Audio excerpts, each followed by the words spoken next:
istirahat setelah bangun daripada sujud tilawah bersama imam. Ya.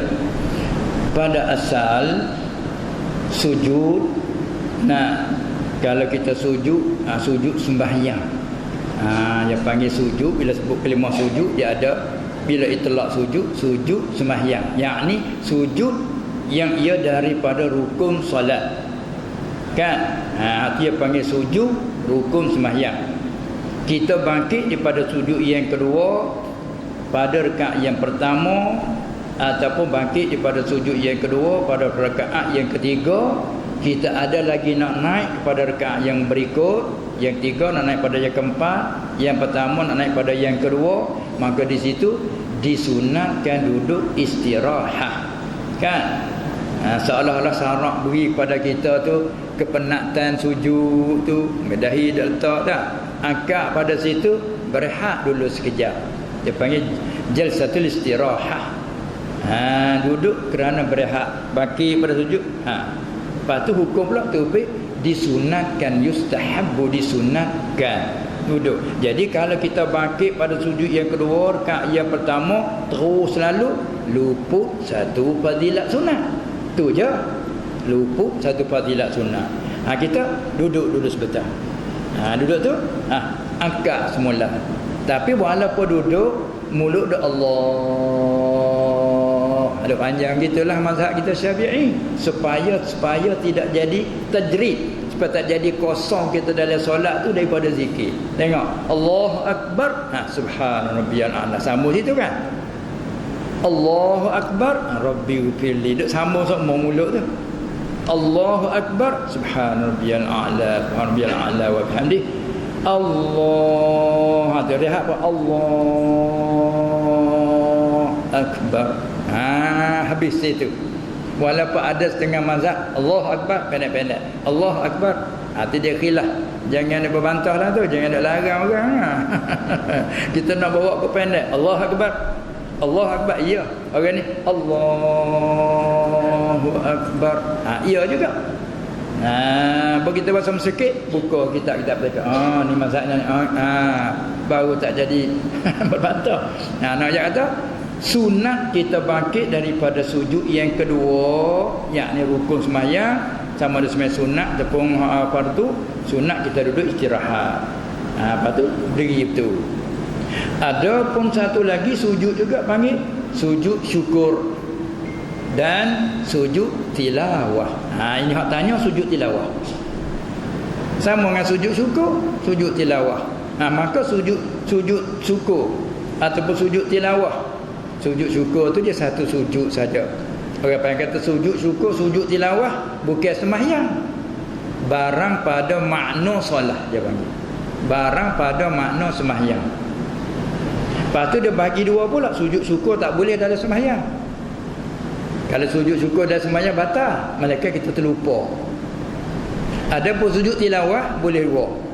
Sama ada di luar sembahyang juga di dalam sembahyang. Ini masalahnya. Kalau kita dah baca Iqra masalah, wasjudu waqtarib, kita dah baca di luar pada sembahyang masalah. Kita disunatkan sujud. Nak sujud tu panggil rukun dia dah lah. Sebab dia pada makna sembahyang, rukun dia nya takbir. Allahu Akbar. Dia sampai takbir, niat aku nak sujud tilawah. Apa tu? Allah Akbar tadi rukun. Allahu Akbar tu sunat. Hayah lah kita panggil. Turun sujud, satu sujud. Dia sampai sujud, nak sujud diam, tak ada hal lah. Hasil dah rukun tu. Tapi sunat lah kita tasbih sebagaimana maklum. Sudah tu rukun satu lagi nya, bangkit mari, beri salam lalu dah. Assalamualaikum warahmatullahi. Tak kala sujud syukur dan sujud tilawah ni barang pada makna sembahyang, mazhab kita dan mazhab yang muafakat dengannya, mesti syarat dia kena suci daripada hadas dan suci daripada najis, tak dimaaf pada pakaian, pada apa, kena tutup aurat. Bagaimana makna sembahyang? Sini macam tu, dia panggil barang pada makna sembahyang. Setengah ulama kata bukan.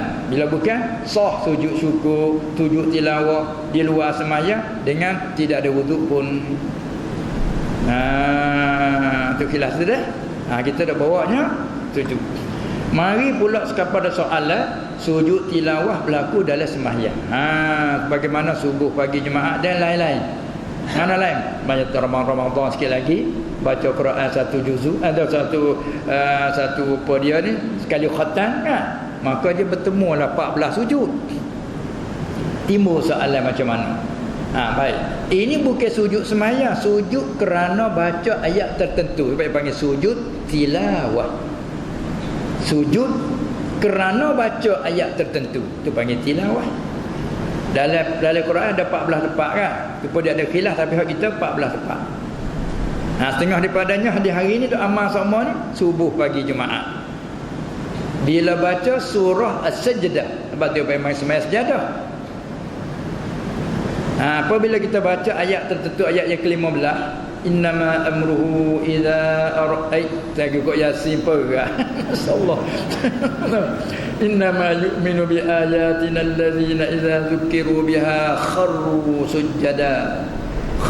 sujada wa sabbahu bihamdi rabbihim wa hum la yastakbirun. Munasabah dengan ayat tu. Ayat tu orang mukmin ni apabila dengar apa ayat Quran apa tersungkur sujud pada Allah, wasabbahu tasbih bihamdi rabbihim wa hum la yastakbirun. Tak sombong mereka itu. Munasabah dengan ayat tak sombong ke? Sujud. Nabi tu sujud sallallahu alaihi wasallam, sahabat pun sujud. Daripada situlah iktidak, ikut itimak perbuatan dia dibawakan. Ulama garis lalu. Apabila solat subuh, pagi, Jumaat serta membaca surah As-Sajdah sampai kepada ayat tertentu, disunatkan sujud. Tu memang saya kata sunat sujud. Apa tu bila sunat sujud, kita jadi makmum tak payah niat, ikut je. Bila imam sujud, kita ikut pada sujud. Kalau imam tak sujud, kita ikut pada tak sujud. Ini setengah pada sunat yang ikut wajib mutabaah imam pada buat dia tinggal. Fa'lan wa tarkan. Sujud tilawah. Imam baca sampai kepada wahum la yastakbirun. Tatajafa, taknya sujud imam. Kita lah kawan kita nak. Jangan sujud kita. Wajib kita ikut imam pada buat dia tinggalnya. Jangan tak imam apa tak sujud, kena sujud beruk jauh kita. Jangan salah. Kalau tahu lagi panas sengaja batal solat tu. Dia panggil wajib mutabaah imam pada ikut dan pada tinggalnya. Imam sujud, kita wajib ikut pada sujud. Tak payah kita niat sujud tilawah dah. Pasal ikut, wajib kita ikut. Tak imam tak sujud, kita tak sujud. Apa tu baik? Bila sujud sudah ada, sujud tu apa nak baca, nak tasbih apa? Bila bangkit pada sujud tu, situ soalan, adakah kita disunatkan dulu istirahat ataupun tidak? Itu tidak disunatkan istirahat. Kerana sujud bukan sujud sembahyang tu. Sujud kerana baca ayat tu. Allahu Akbar. Bangkit Allah terus lalu. Lepas tu ada yang duduk, jangan kata apa ke dia. Boleh jadi dia orang tua, dia tak erak lutut nak dangus selalu. Orang muda rebah pening. Mungkin begitu. Dan mungkin dia tak tahu, jangan marah pada dia tak tahu, ajar dia dulu. Lain kali sepasal uzur nak, tak ada uzur, lain kali kita sujud tilawah sunat kita terus selalu. Bangkit pada sujud Allahu Akbar, sunat begitu. Saya tak tahu, terima kasih. Tu ni apa mula? Allah tak bagus harap perangainya. Dah orang pandai kalau nak tumpang kan. Itu ya amalkan dia. Uzur ke? Uzur uzur tak apa.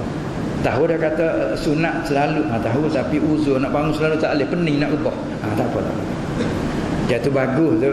Ni tak boleh ni, tak sunat ni makruh. Tak lagu batal. Ayat cepat gitu kan. Tu ayat malah tak apa. Pada asal begitu deh. Bangkit pada sujud tilawah tu selalu. Kalau kita di luar solat, baca surah tersebut, siapa surah yang ada tanda dalam Quran, sajdah dia tulis. Sajdah. Bila kita baca sampai situ, kita kalau tengok Quran, letak Quran kebit. Allahu Akbar. Niat kena sujud tilawah. Allahu Akbar, sujud sekali sujud, apa nak tasbih, nak baca apa?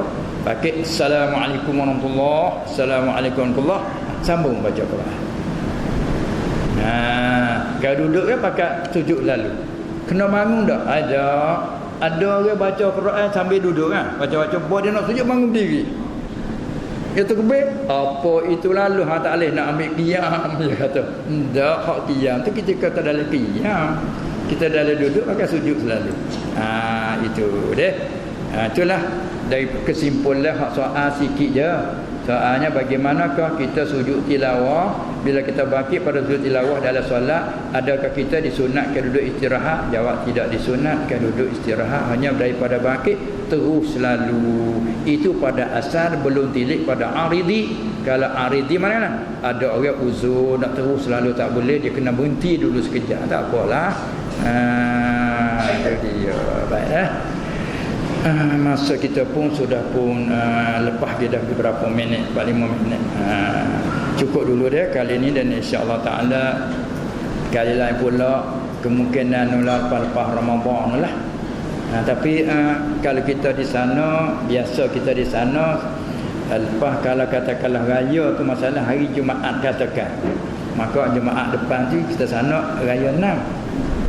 Kerana di sana biasa orang ke sana kalau raya hari Jumaat, keesokan tu puasa selalu.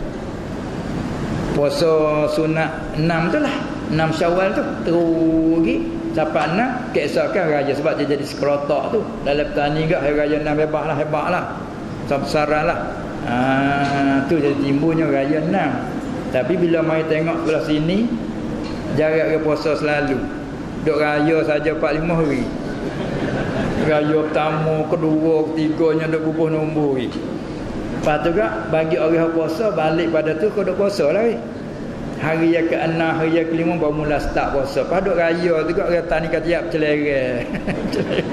Tani kata, saya raya hari ni awak jemput tak ala qada sebagai syukur nikmat. Panggil jemputan makan. Ada buat di masjid syukur nikmat, saya boleh puasa raya. Esok hari ni pula raya jadi boleh akan sama kita. Dia rayanya hari. Lepas tu mari dak orang hak mengaji pasal itu pula haram beraah, tak ada raya dalam Islam dua. Ya saya bertahu kata dua ni raya nasbah kita puasa ni syukur nikmat Allah. Jadi berkarit sangat ke?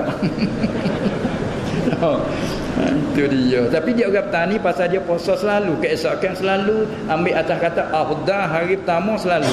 Jangan buat amal hak tu didik kata kita lagu tu bawa. Kalau tak start situ bakal ada. Tak jadi nak mula.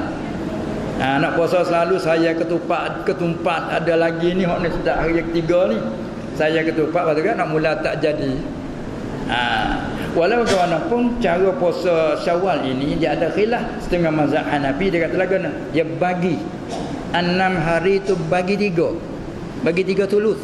Maknanya 2 hari dalam 10 pertama, 2 hari pula dalam 10 yang kedua, 2 hari lagi dalam 10 yang ketiga. Oh bagus. Tapi hak kita afdal selalu straight dengan cara berhubung lalu. Itu. Nah, ala kulli hal pentingnya wis puasa sudah ikut cara mana pun. Nak ambil penting siapa-siapa berpuasa bulan Ramadan 1 bulan kemudian diiringi dengan 6 hari Syawal, jadilah ia seperti puasanya setahun kan. Kerana kita puasa 1 Ramadan menepati 10 bulan. Kerana amalan kita dibalas dengan 10. 1 Ramadan menepati 10 bulan. Jadi nak cukup setahun 2 bulan lagi tak cukup, ambil lagi 6 hari. 6 hari menepati 60 hari. Mana 60 dikira 2 bulan. Campur dengan 10 tadi seolah-olah setahun. Jadi kalau kita tak puasa 6 tak cukup setahun lah. Masalah gitu. Tak apa kita balas dengan yang lain pula. Bagi sunnah kan. Itulah. Cukuplah dulu alhamdulillah. Masa kita diizin kepada inilah, dan insya-Allah taala pada lain kali mengikut